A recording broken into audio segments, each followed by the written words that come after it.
1981년 어느 겨울 범죄를 저지르고 도주 중이던 모로타는 아사마 호텔이라는 곳에서 은신하고 있던 중 뜻하지 않게 화재 사고를 맞닥뜨리게 되고요. 이걸 어찌해야 하나 하며 우왕좌왕하고 있던 중 어떤 두 명의 남성이 자신을 밀쳐 엎친 데 덮친 격으로 다리를 삐어버리는 사고를 당해버리고 맙니다. 그래서 이제 끝이구나 하며 절체절명의 순간을 맞이하던 순간 어떤 소방관이 나타나 자신의 목숨을 겨우 구조하는 것에 성공을 하게 되고요. 이후 그자는 또 다른 생명을 구해야 한다며 다시 건물 안으로 뛰어드는 모습을 보여주게 되는데, 결국 이때의 화재로 인해 투숙객들은 모두 목숨을 구하는 데 성공을 하지만 수많은 인명피해를 막은 소방관은 연기 속을 빠져나오지 못해 사망을 하는 일이 발생해 버리게 됩니다. 그리고 장면은 시간이 10년이 흘러 마카베 세이치라는 남성의 별장에서 크리스마스 파티가 열리고 있는 모습을 보여주게 되는데, 자, 그럼 이자가 누군가 하는 것부터 먼저 소개를 드리자면 33세에 등단을 한 이후 올해 50세를 맞이할 때까지 장편과 단편을 포함해 50편이 넘는 작품을 쓴 추리소설계의 대가라고 일컬어지고 있고요. 대부분 밀실을 이용하는 작품들을 쓰고 있었던 터라 트릭의 창조에 있어선 타의 추종을 불허한다는 평론가들의 평가를 받고 있다고 이야기를 합니다.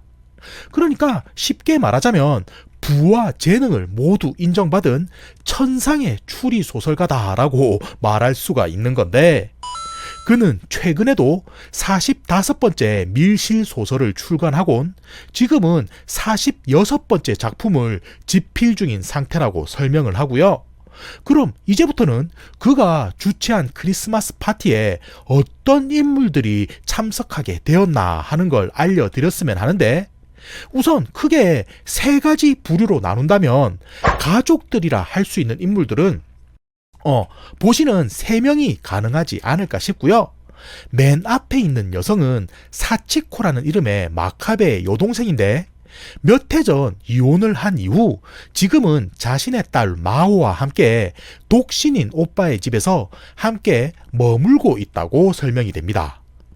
헌데 추가적으로 말씀을 덧붙여 보자면 현재 사치코는 만나고 있는 애인이 있지만 이날은 사업상의 문제로 모임에는 참석을 하지 못했다는 언급이 나오기도 하고요. 그녀의 딸 마오는 현재 나이가 17세인데 어머니가 만나는 남성에 대해 극도로 싫어하는 기색을 내비치고 있습니다. 그러니까 모녀 관계에 있어서 어느 정도 트러블이 있다, 이런 느낌인 거고요.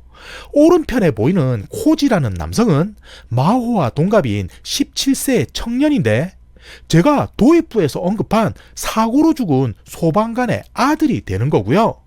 그때 사건 이후 그는 아버지 없이 힘겹게 생활하다 몇 해 전 어머니마저 교통사고로 돌아가시게 되자 이 사실을 알게 된 마카베가 그를 가여이 여겨 자신의 집으로 초대한 후 함께 살게 되었다고 이야기를 합니다.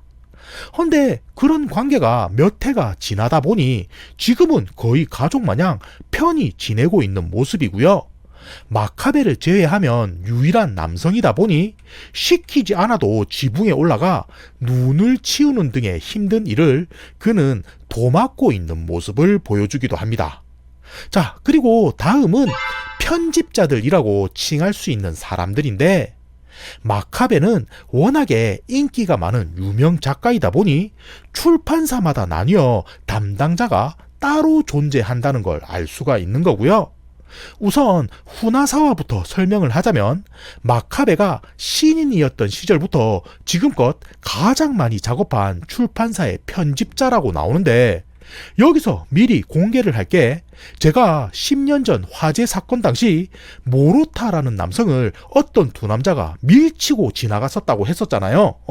그게 바로 지금 이곳에 있는 작가인 마카베와 편집자인 후나사와가 되는 건데, 당시 사건의 경우 워낙에 긴박한 상황이기도 하고 어찌 보면 부득이한 사고였다 보니 이들에게 있어서는 그때의 일이 어쩔 수가 없는 상황이었다고도 말할 수가 있는 겁니다. 자, 그리고 가운데 있는 스기인은 암벽 등반이 취미라 살짝은 스포츠맨 타입의 남성인데 나이는 후나사아보다 5살이 작지만 업계에서는 라이벌인 인물이라고 말씀드릴 수가 있는 거고요. 마지막으로 아야코라고 되어 있는 여성의 경우 한때 마카베가 매우 아끼고 좋아하던 편집자였기는 하지만 최근 들어서는 웬일인지 그녀의 출판사와 계약을 하는 일이 없어졌다는 말이 나오기도 합니다. 그리고 또 다른 무리로는 소설가들이라고 칭할 수 있는 그룹이 있는데 우선 이시마치 같은 경우는 구릿빛 피부의 근육질로 마카베와 같은 밀실 트릭을 전문으로 쓰는 소설가라고 언급이 되고요. 반대로 카제코의 경우 체구가 초등학생 마냥 매우 왜소한 여성이라고 묘사가 되는데 그녀 역시도 추리 소설을 전문으로 쓰기는 하지만 마카베와는 달리 다양한 장르에 손을 대고 있다고 이야기가 됩니다. 그리고 마지막으로 제일 오른쪽에 있는 아리스가와 아리스라는 인물을 소개하기 앞서서 또 다른 손님인 히무라 히데오를 엮어서 함께 설명을 드렸으면 하는데 우선 아리스 같은 경우는 나이가 32세로 큰 히트작은 없지만 셀러리맨 정도의 연봉을 유지하는 전업 추리 소설가라고 소개가 되고요. 이 소설에서는 화자이자 주인공이 되는 건데 우연한 계기로 마카베 작가와 알게 된 뒤 몇 해 전부터 연말이 되면 이 별장에 초대가 되는 사이라고 설명이 됩니다. 그리고 그 옆에 있는 히무라 히데오 같은 경우는 교토에 있는 에이토 대학에서 범죄 사회학을 가르치는 최연소 나이의 조교수라고 소개가 되고요. 나이는 아리스와 동갑인 친구라고 나오는데 이번에 마카베가 그에 대해 흥미를 느껴 올해 모임에 참여할 수 없겠냐며 아리스에게 부탁을 했다고 언급이 됩니다. 그럼 그가 어떤 재능을 가졌기에 마카베에 관심을 끌 수 있었는지 여기서 잠시 설명을 하는 시간을 가져볼 텐데 우선 히무라는 법률학과 법의학 그리고 심리학에 조예가 깊고 어학 실력도 뛰어난 데다가 문학, 음악, 미술, 영화, 역사, 천체관측, 오컬트와 켈트 신화 그리고 이건 왜 포함인지 모르겠지만 변태 성욕과 복싱 그리고 보틀십 만들기에서 고양이 사육에 이르기까지 모든 분야에 일가견이 있는 천재인 인물이라고 소개가 되고요. 작품적으로 설명을 하자면 그냥 쉽게 말해 이쪽이 탐정 그리고 이쪽이 조수 뭐 이렇게 보시면 될 텐데 제가 미리 말씀을 드리자면 이 둘은 앞으로 죽지 않고 범인도 아니라는 걸 미리 알려드리면서 이야기를 시작했으면 합니다. 근데 제가 이런 이야기를 왜 드리냐면 이 책의 실제 작가인 아리스가와 아리스는 엘러리 퀸의 영향을 상당히 많이 받은 작가라고 생각을 하고요. 그렇다 보니 자신의 작품을 독자와의 수수께끼 대결 마냥 여기는 경향이 있는데 이번 작의 경우 작가의 초기작임을 감안하더라도 이게 과연 논리적으로 추론이 가능할까 하며 의아한 요소가 적지 않게 있다고 생각을 하기 때문에 저는 앞으로 이야기를 설명드림에 있어 최대한 난해한 부분을 압축하고 중요 힌트도 때때로 부각을 하며 어느 정도 이해가 수월할 수 있도록 알기 쉽게 진행을 드렸으면 합니다. 하지만 그럼에도 저는 쉽지는 않을 거다라고 생각을 하고요. 아무튼 다시 소설 속 내용으로 돌아와 보자면 히무라와 아리스는 성화장이라고 불리는 이 별장의 2층 끝방을 함께 사용하게 되고요. 창문 너머로 비어져 있는 이웃 별장을 잠시 바라보다 저녁 식사 시간이 되어 1층에 있는 식당으로 내려가는 모습을 보여주게 됩니다. 그리고 이제부터가 본격적인 이야기의 시작이라고 볼 수가 있는데 식사가 끝난 후 홈바에 모여 사람들이 칵테일을 한 잔씩 나눠 마시고 있던 중 카제코가 갑자기 사람들 앞으로 나서더니 여러분 그거 아셨나요? 아야코와 이시마치가 사귄다는 사실을 이라며 본인들의 의지와는 상관없이 깜짝 발표를 터뜨리게 되고요. 이에 두 사람은 곤혹스러운 표정을 지어서 보이게 되는데 이때 아리스가 마카베의 표정을 흘깃하며 쳐다보니 축하한다는 반응에 주변 사람들과는 달리 무언가 신기가 불편한 듯 인상을 찌푸리고 있는 것을 목격하게 됩니다. 그리고 이를 본 아리스는 역시 그 소문이 맞았나 하며 몇 해 전 있었던 스캔들 기사를 다시 한번 머릿속으로 떠올리는 모습을 보여주게 되는데, 자, 여기서 잠시 이곳에 있는 사람들의 관계에 대해 정리를 해보자면, 독신인 마카베는 몇 해 전까지만 해도 작가인 가제코와 만나고 있던 사이였지만 어느 날 아야코라는 편집자를 만나 자신의 감정이 흔들리는 사건이 발생하게 되었던 거고요. 문제는 그녀가 그의 마음을 받아주지 않자 두 사람의 관계는 슬며시 틀어지게 되었던 상황이 되고 만 건데, 그러다 결국 이시마치와 사귄다는 말까지 마카베는 듣게 되자 아무리 아무렇지 않은 척 하려고 해도 표정을 숨길 수는 없는 상황이 되었다는 걸 알 수가 있는 거였습니다. 그러니까 카제코는 이 사실을 알면서 일부러 사람들 앞에서 공개를 했다라는 걸 충분히 예상할 수 있는 상황이 되는 건데, 이후 마카베는 도저히 안 되겠는지 자리에서 일어나 자신의 방으로 돌아가는 모습을 보여주게 되고요. 이를 본 사람들은 한동안 분위기가 쌓여져 이게 뭐지 하고 있던 순간 마오가 간단한 안주거리 같은 걸 가지고 오더니, 근데 혹시 여러분 이곳에 오시면서 어떤 이상한 남성 보시지 못하셨나요? 하며 대화 주제를 바꾸는 모습을 보여주게 됩니다. 그래서 이게 무슨 말인가 싶어 아리스가 귀를 기울여 보니 마오의 말은 평소 보지 못한 블루종 자켓을 입은 어떤 남성이 무언가를 살피듯 이 주변을 어슬렁거리고 있는 걸 목격했었다라고 이야기를 하고요. 얼굴에 큰 화상을 입고 행색 또한 초라한 것이 이런 별장에 머무를 사람으로는 도저히 보이지가 않았다는 말을 전해주게 됩니다. 그래서 사람들은 혹시 좀도둑인가 하며 일단 조심해야겠다는 의견을 내놓기도 하고, 또 다른 이는 이곳이 마카베 작가님의 별장인 게 알려져 있으니 극성 팬이 찾아와 두리번거리는 게 아니겠냐는 말을 하기도 하는데, 아무튼 이런 일이 있은 후 시간은 하루가 지나 크리스마스 당일인 12월 25일에 늦은 저녁 장면으로 넘어가게 되고요. 이제부터는 사건이 연달아 이어지다 보니 조금이나 이해하기 쉽게 장면을 구분지어서 상황을 정리해 설명드리도록 하겠습니다. 자, 그럼 우선 첫 번째 상황은 어떻게 되냐면, 1층에 있던 아리스가 2층으로 올라서니 이시마치가 복도 끝에 서서 난감해하는 모습을 목격하게 되는데, 이게 왜 그런 거냐면 누군가가 장난을 쳤는지 다락방으로 올라가는 계단에 석회 가루가 수북하니 뿌려져 있었기 때문이었고요. 당시 이시마치는 굴뚝 옆에 있는 다락방을 사용하고 있었는데 누가 이런 짓을 했지 하며 멍하니 보고 있다.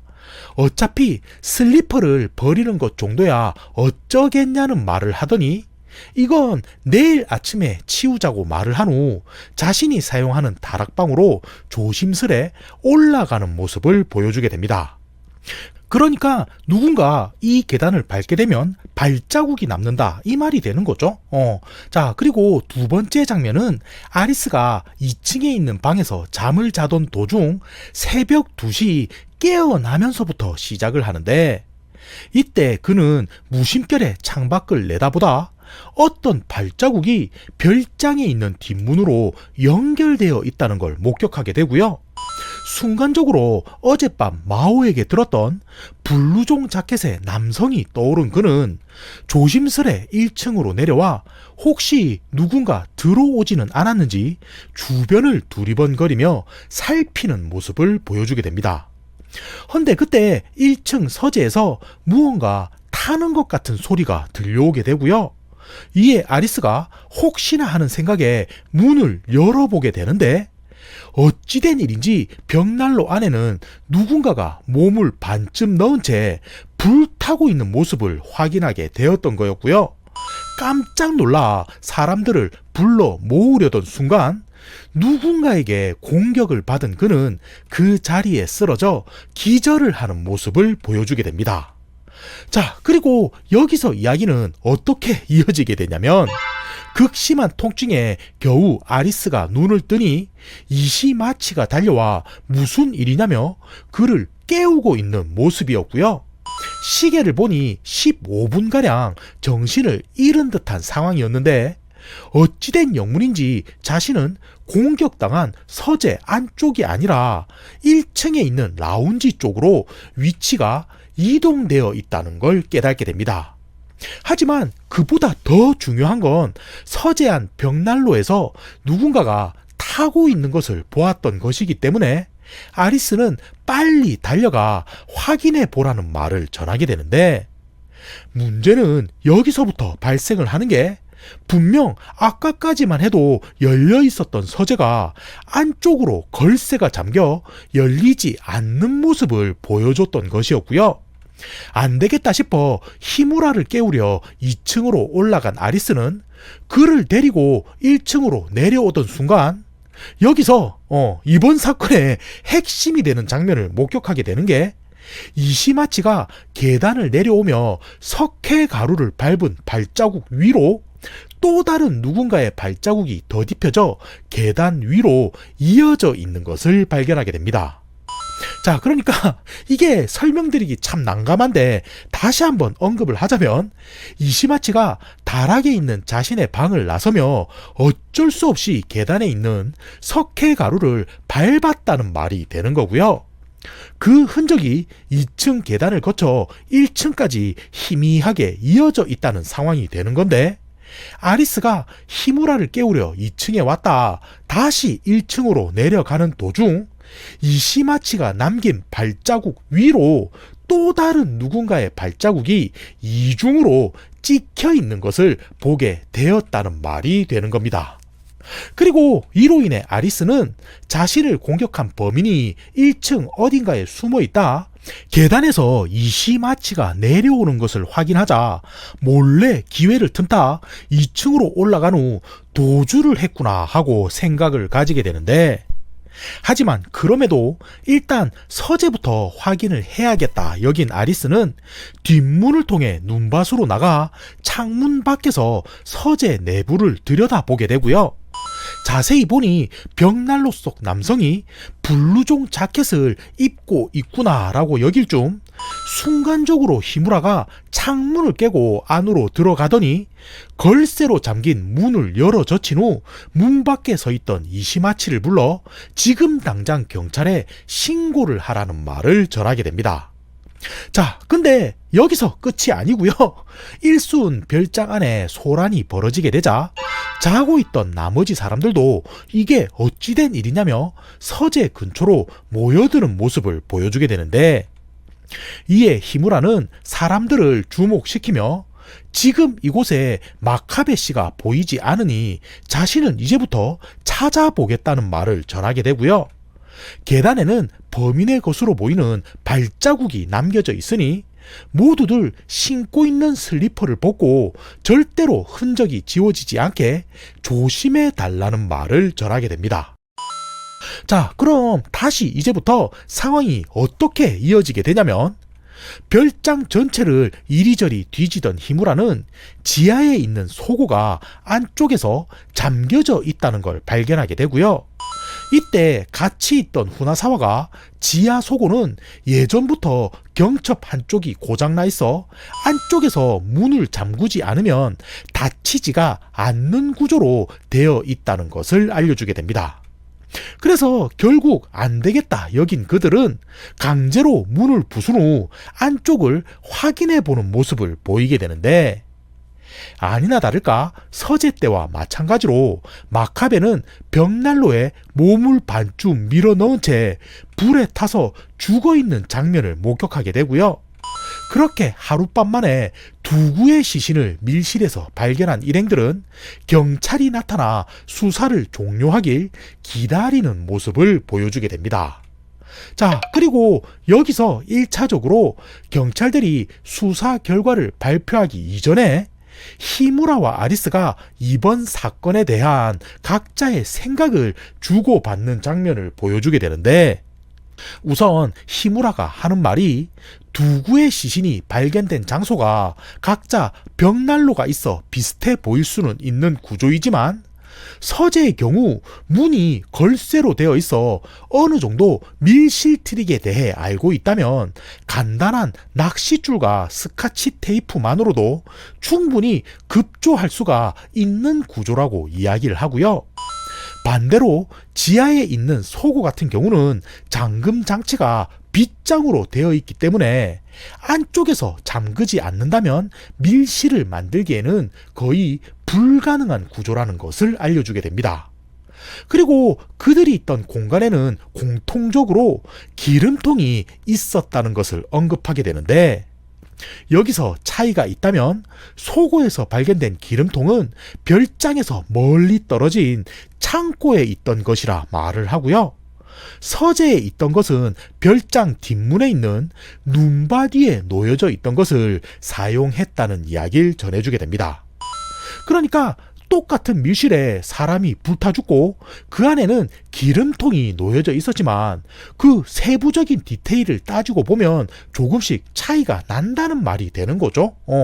자, 그러자 이번에는 아리스가 다른 사람들과 대화를 나눈 후 새롭게 알게 된 사실을 히무라에게 들려주게 되는데, 우선 첫 번째로 마카베의 여동생 사치코는 이혼을 한 이후 새로 생긴 애인을 두고 있다라고 이야기를 했는데, 그는 현재 여러 가지 펼쳐놓은 사업으로 인해 심각한 자금난을 겪고 있다라고 이야기를 하고요. 또 다른 사실로 마카베가 죽게 되었으니 그의 재산은 누가 받게 되는지 알아보니 의외로 여동생인 사치코가 아닌 조카인 마오가 유산을 대신해서 받게 된다는 걸 알려주게 됩니다. 그리고 다음으로는 스기와 후나사와가 다투고 있는 소리를 듣고 아리스가 알게 된 사실인데, 분명 일전에 마카베가 지금 현재 46번째 밀실 소설을 쓰고 있다 했음에도 서재에서는 그 원고가 깜쪽같이 사라졌다는 것이었고요. 이로 인해 편집자인 두 사람은 서로 당신이 가져간 게 아니냐 하며 의심을 하고 있었다는 것을 아리스는 보았다는 이야기를 들려주게 됩니다. 자, 그러면 여기서 결말로 나아가기 이전에 중간 점검으로 용의자가 어찌 되는지 한번 추려봤으면 하는데, 우선 사치코 같은 경우는 애인을 위해 오빠의 재산이 필요했을 수가 있지만 딸인 마오가 유산을 대신 물려받고 그녀는 어머니의 애인을 싫어하기 때문에 동기라고 하기엔 부족하지 않나 싶고요. 다음으로 스기와 후나사와 같은 경우는 둘 다 직업 자체가 편집자이다 보니 담당 작가인 마카베가 갑자기 죽으면 오히려 스스로가 곤란한 인물이 되지 않을까 싶습니다. 그렇다고 한다면 동기로서 제일 유력한 인물은 과거 마카베에게 버려졌던 카제코가 되지 않을까도 싶은데, 문제는 아무리 체구가 작다고 하더라도 불타는 굴뚝을 드나들기엔 무리가 있지 않나 하는 상황이 되는 거고요. 그렇다고 한다면 남은 용의자는 누가 있지 싶은 찰나 조사를 끝낸 경찰이 아리스 콤비를 찾아와 최종적으로 3가지 정보를 덧붙여 주게 되는데, 우선 첫 번째는 별장 근처에 굴러다니던 항아리에 마카베의 혈흔이 묻어 있었다는 것이었고요. 이를 통해 알 수 있는 건 범인이 줄을 묶은 항아리를 굴뚝에서 떨어뜨려 그 밑에 있던 마카베를 죽였다는 것을 추측할 수 있게 됩니다. 자, 그렇게 되면 용의자로 유력해지는 인물은 굴뚝이 있는 지붕에 접근할 수 있는 호지, 스기, 그리고 이시마치가 된다라는 걸 알 수가 있는 거고요. 두 번째로 알려주는 정보는 사건이 있은 후 히무라가 별장에 있던 사람들의 모든 슬리퍼를 조사해달라며 건네줬었다고 나오는데, 이에 경찰이 하는 말이 이시마치의 슬리퍼에는 석회 가루가 묻어 있었지만 나머지 사람들의 슬리퍼에는 한 사람도 석회 가루가 없었다는 말을 들려주게 됩니다. 자, 근데 이 부분 상당히 중요하고요. 다음으로 마지막 정보는 서재에서 죽은 남성의 정체가 무엇이냐 하는 건데, 그의 이름은 모로타 테이치로 이야기 도입부에 언급했던 바로 그 범죄자가 되는 거고요. 10년 전 사건 때 겨우 목숨을 구하긴 했지만 얼굴에 큰 화상을 입고 경찰에 체포가 되어 작년에서야 겨우 출소를 한 인물이라고 알려주게 됩니다. 그리고 그는 평소 입버릇 마냥 내가 감옥만 나가게 되면 자신을 밀친 두 남성에게 복수를 하겠다는 말을 주변에 전했었다는 이야기를 하게 되는데, 자, 이렇게 되면 그때 사건과 관련된 후나사와 또한 새로운 용의자로 추가가 되는 게 아닌가 싶고요. 그 후 경찰의 말이 끝나는 순간 히무라와 아리스는 동시에 서로를 바라보며 각자 범인에 대해 알게 되었다는 말을 전해주게 됩니다.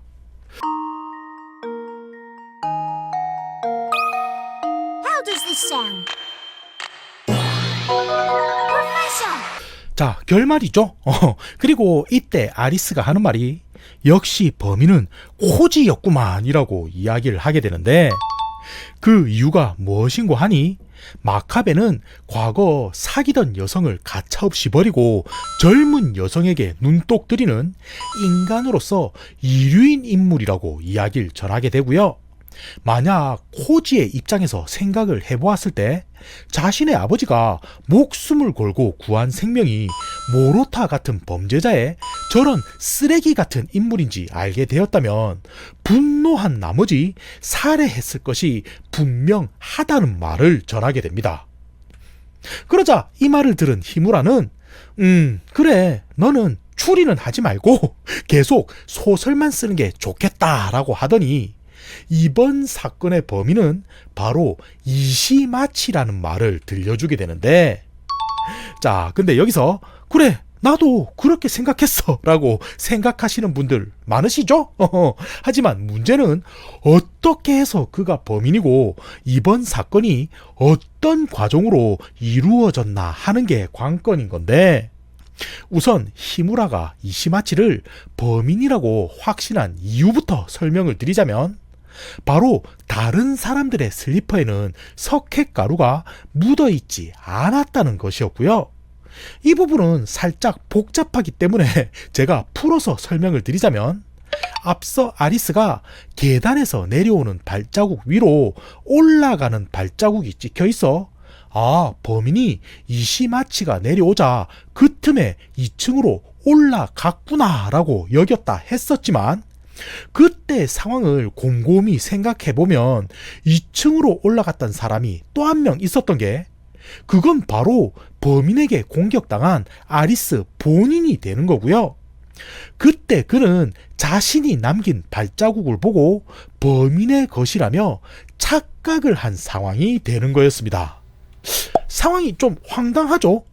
근데 그럼 경찰들이 조사를 했을 때 왜 아리스의 슬리퍼에서 석회가루가 발견되지 않았나 하는 게 의문인데, 그건 서재 창문을 깨기 위해 정원으로 나갔을 당시 눈밭 위를 밟으며 슬리퍼 바닥이 씻겨 나갔기 때문인 거고요. 이를 통해 알 수 있는 건 사건 당시 현장에 있었던 인물은 위층에서 내려온 이시마치 한 명뿐이기 때문에 당연히 그가 범인일 수밖에는 없다는 상황이 되는 거였습니다. 근데 이게 좀 난해하죠.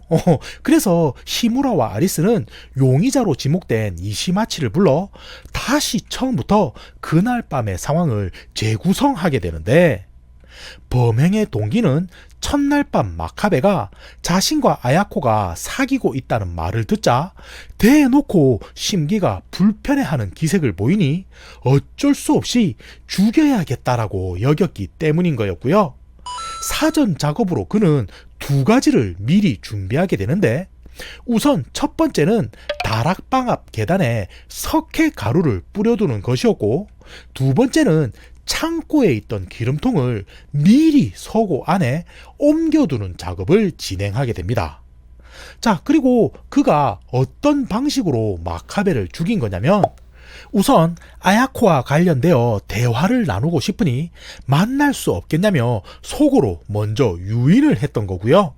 이후 다락방에 있던 그는 지붕이 굴뚝에서 그를 부르게 되는데, 뭔가 싶어 벽난로 안을 들여다본 마카베는 갑자기 지붕 위에서 떨어진 항아리에 머리를 맞아 사망했던 게 되는 상황이었습니다. 그리고 다시 묶인 낚싯줄을 통해 항아리를 들어 올린 후 또 한 번 굴뚝으로 기름을 부어 벽난로에 불을 지르게 되었던 건데, 자, 이렇게 되면 기름통이 속옷 안쪽에서 발견이 되니 범인이 시신 곁에 있었다고 사람들은 착각을 한다는 계획이 되는 거고요. 이때 이시마치는 다음날 아침 누군가가 시신을 발견할 때까지 자신의 다락방에서 나가지만 않는다면 계단에 뿌려진 석회가루로 인해 알리바이가 증명이 될 거라고 생각했던 게 되는 거였습니다. 자, 여기까지는 이해가 되시죠? 헌데 이제부터 변수가 발생하게 되는 게, 지붕에서 항아리를 끌어올리고 있던 도중 누군가가 그에게 접근을 하게 되는데, 그게 누구냐면 비어진 이웃 별장에서 몰래 숨어서 염탐을 하고 있던 모로타가 그 모습을 목격하고 말았던 게 되는 거고요. 이때 그는 정확히 이 상황이 어떤 건지 몰라 별장 근처까지 다가오게 되는데, 이를 본 이시마치는 너무나도 당황한 나머지 그에게 급히 할 말이 있다며 지금 당장 뒷문으로 와주지 않겠냐는 말을 전하게 됩니다. 자, 그러니까 밤중 아리스가 보았다는 뒷문으로 이어진 발자국은 바로 모리타의 것이 된다는 말인 건데, 암튼 이때 이시마치는 기껏 석회가루를 이용한 트릭을 준비하긴 했지만 어떻게든 목격자를 죽여야 했기 때문에 스스로 계단을 내려와 발자국을 남겼던 게 되는 상황인 거고요. 이후 그를 서재 쪽으로 유인한 후 살해를 하는 것에도 성공을 하는데, 애초에 자신이 구상한 트릭이 망가져 있다 보니 이제 어찌해야 하나 하며 고민하다 그 역시도 마카베 마냥 시신을 불태워 수사에 혼선을 줘야겠다고 여기게 됩니다. 그래서 이번에는 뒷문에 있는 기름통을 가져와 그에게 끼얹었던 게 되는 건데, 그러던 중 불쏘시개가 될 만한 게 뭐가 있을까 하며 찾던 이시마치는 우연히 마카베가 쓰고 있던 46번째 소설의 원고를 발견하게 되었던 거고요. 내용은 뭐지 하며 잠시 훑어보던 그는 그 트릭이 너무나도 훌륭했던 나머지 정신을 못 차리고 한동안 그 자리에서 계속해서 원고를 읽어내리는 모습을 보여주게 됩니다. 헌데 그러던 중 정신을 차려보니 누군가가 서재 안으로 들어오려고 하는 것을 느끼게 되는데, 그게 바로 그날 밤 발자국을 쫓아 1층에 내려온 아리스가 되는 거고요.